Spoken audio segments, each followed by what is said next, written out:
hari ini Pak Ruli? Siang Pak Darul, alhamdulillah baik Pak Darul. Oke, baik Pak Ruli, untuk hari ini kita akan melakukan kegiatan coaching ya. Bagaimana persiapan Pak Ruli? Sudah siap belum Pak Ruli? Alhamdulillah siap. Siapa? Berhubungan dengan tugas saya ini Pak Ruli sebagai observernya Pak Ruli, ada beberapa hal yang akan saya tanyakan kepada Pak Ruli. Yang pertama mengenai praktik coaching yang akan Pak Ruli laksanakan. Kira-kira nih Pak, bagaimana perasaan Pak?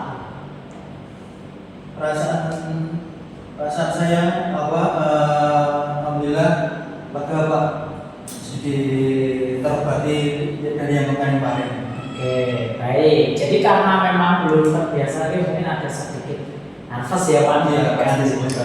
Semoga untuk kegiatan kali ini lancar ya Pak, tidak ada yang nah, baik Pak Ruli, untuk selanjutnya dalam proses coaching ini kan ada 3 kompetensi yang harus dilakukan, yaitu yang pertama ada presence atau kehadiran penuh, kemudian ada mendengarkan dengan aktif, dan yang terakhir kompetensi mengajukan pertanyaan yang berbobot. Nah, baik Pak Ruli, untuk selanjutnya dalam proses coaching ini akan ada 3 kompetensi yang harus dilaksanakan oleh Pak Ruli, yaitu yang pertama present, kehadiran penuh, kemudian mendengarkan dengan aktif, dan yang terakhir adalah mengenai pertanyaan berbobot. Nah, kira-kira dari 3 kompetensi ini mana yang dirasa Pak Ruli harus perlu dikembangkan? Itu Pak, present Pak. Oke, present ya. Mungkin bisa diceritakan Pak Ruli kenapa kompetensi present yang memang Pak Ruli harus kembali? Karena di present itu kan menciptakan suasana kehadiran yang maksimal ya Pak. Oke. Itu saya belum bisa memastikan itu sesuai dengan harapan saya Pak. Oke, baik Pak. Ini yang terakhir, apa yang Pak Ruli sebenarnya inginkan dari kegiatan coaching kali ini sih Pak? Yang saya inginkan itu bisa menyelesaikan masalah-masalah yang saya alami Pak. Oke, bisa saya tangkap ya. Baik Pak, semoga coaching ini dapat berjalan dengan lancar ya. Dan selanjutnya saya persilakan untuk Pak Ruli melaksanakan kegiatan coaching, dan sebagai observer saya akan mengamati kegiatan coaching yang Pak Ruli laksanakan. Kira-kira apakah sudah sesuai dengan alur kita, dan tentunya untuk bagian presence-nya apakah nantinya akan biasa saja ataukah justru meningkatkan dengan sangat baik ini. Silakan untuk dilanjutkan Pak Ruli, semoga sukses. Amin. Terima kasih. Matur. Oke, baik. Selamat siang Bu Uji. Selamat siang Pak Ruli. Hari ini kita akan melakukan coaching menggunakan model tertentu. Iya. Pertama-tama mari kita mulai dengan menetapkan tujuan dari sesi coaching kita hari ini. Apa yang ingin Anda capai tentang dari sesi coaching ini Bu? Iya Pak, jadi ceritanya saya kan di sekolah ini mengajar semua kelas nih Pak.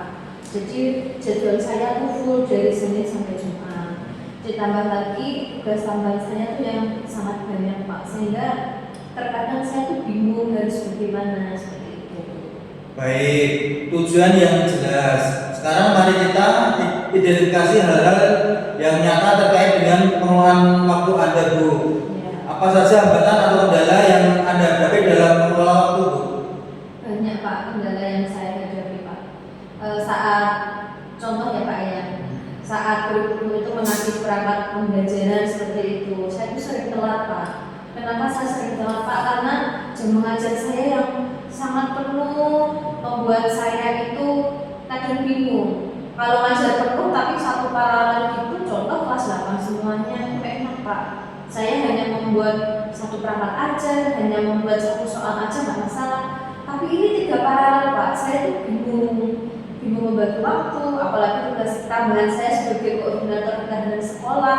Setiap hari ada aja anak-anak yang melanggar ketentuan sekolah. Nah, kemarin itu mau ada supervisi Pak dari yayasan itu. Nah, saya belum mengumpulkan perangkat aja Pak. Oke, baik Bu. Setelah mengidentifikasi hambatan tersebut, mari kita lanjutkan dengan perencanaan aksi yang dapat Bu Uji lakukan untuk mengatasi masalah tersebut. Apa rencana aksi konkret yang dapat Bu Uji lakukan untuk meningkatkan pengelolaan waktu Bu Uji bagaimana?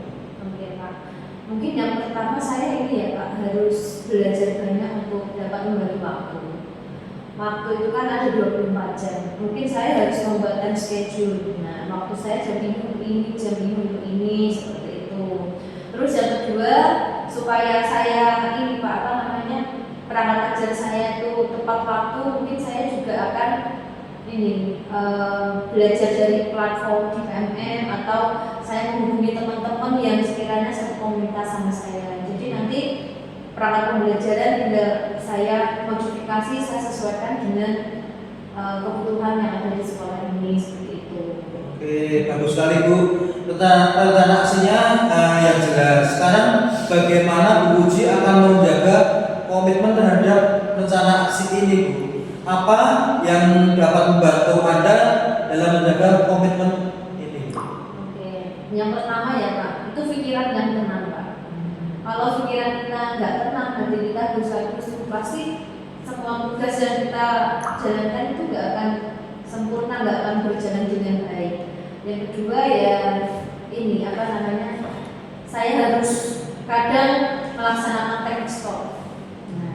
Teknik stop itu diam sejenak, istirahat dari pekerjaan. Setelah pikiran fresh nanti kita melanjutkan pekerjaan itu kembali.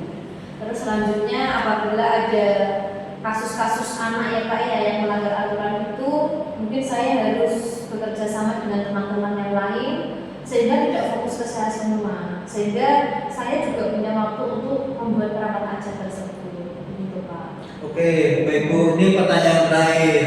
Bagaimana Bu Uji akan bertanggung jawab terhadap rencana aksi ini Bu? Siapa yang membantu Bu Uji dalam menindaklanjuti rencana ini? Yang pertama jelas kepala sekolah ya Pak ya. Saya ingin ingin berkomunikasi sama kepala sekolah tentang apa yang saya rasakan saat ini. Yang kedua juga saya harus sering komunikasi dengan anggota-anggota saya sehingga pekerjaan itu nggak menumpuk ke saya. Yang ketiga saya memang harus banyak mengikuti kegiatan-kegiatan yang dimana kegiatan itu membahas tentang pembelajaran Pak. Jadi saya tidak update, perangkat ajar saya pun juga nanti akan update terus seperti itu dan saya sesuaikan dengan model pembelajaran terkini. Itu Pak. Oke, gimana perasaan Bu Uji setelah melakukan coaching ini Bu? Saya merasa lebih lega Pak karena unek-unek yang ada di hati saya itu bisa tersurahkan. Dan itu juga senang dan sekarang lebih bisa menstabilkan diri saya Pak. Jadi insya Allah kalau sudah berbagi permasalahan ini kan ya enak kok Pak, hati kita tuh jadi lega dan plong gitu Pak. Oke, terima kasih Bu Uji atas sesi coaching kali ini. Saya akhiri. Assalamualaikum warahmatullahi wabarakatuh. Oke, kita boleh puas dulu untuk kegiatan praktek coaching hari ini. Oke, Pak Guru sudah melakukan praktek coaching dengan baik, dengan terus dari bagaimana alur kita tadi percakapan, yaitu tujuan, identifikasi, kemudian rencana aksi serta tanggung jawab itu sudah nampak semua. Nah, kemudian ada yang ingin saya sampaikan dari ini terutama pada praktek coaching yang sudah dilaksanakan oleh Pak Uli tadi ya. Yang pertama Pak Uli selaku coach menurut saya kira-kira apakah indikator keberhasilan dari diskusi yang sudah Pak Uli laksanakan tadi Pak? Oke, menurut saya Pak, indikator keberhasilan adalah itu kita memberi solusi dengan baik, terus kita memberikan masukan-masukan yang lebih enak dipahami Pak. Oke, baik, saya pahami itu. Jadi untuk rencana aksi dan solusi ini nantinya akan Pak Uli lakukan sendiri pada pembelajaran selanjutnya ya Pak. Kemudian tadi Pak Uli sampaikan bahwa ini mengembangkan beberapa kompetensi seperti presence atau kehadiran ini. Nah, di sini saya mengamati bahwa Bapak sudah dapat melaksanakannya dengan baik karena dengan kita itu secara penuh menjadi pendengar setia pada praktek coaching ini dan memberikan pertanyaan yang berbobot akan membuat kunci ini menjadi lebih peka dan merasa nyaman dalam menggali solusi dari permasalahan yang dihadapi. Nah, sehingga Pak Uli dapat memotivasi coach ini dalam melakukan rencana aksi yang akan dilaksanakan. Seperti itu. Oke Pak Ruli, terima kasih selaku coach ya, dan Ibu Uci sebagai coach atas praktik coaching hari ini dan memberikan pembelajaran pada kita semua bahwa menjadi coach memang harus memperhatikan kompetensi sehingga tercipta solusi dari permasalahan yang dihadapi oleh coaching. Untuk Ibu Uci tadi ya Pak. Akhir kata, wassalamualaikum warahmatullahi wabarakatuh. Terima kasih atas selamat dan sukses selalu.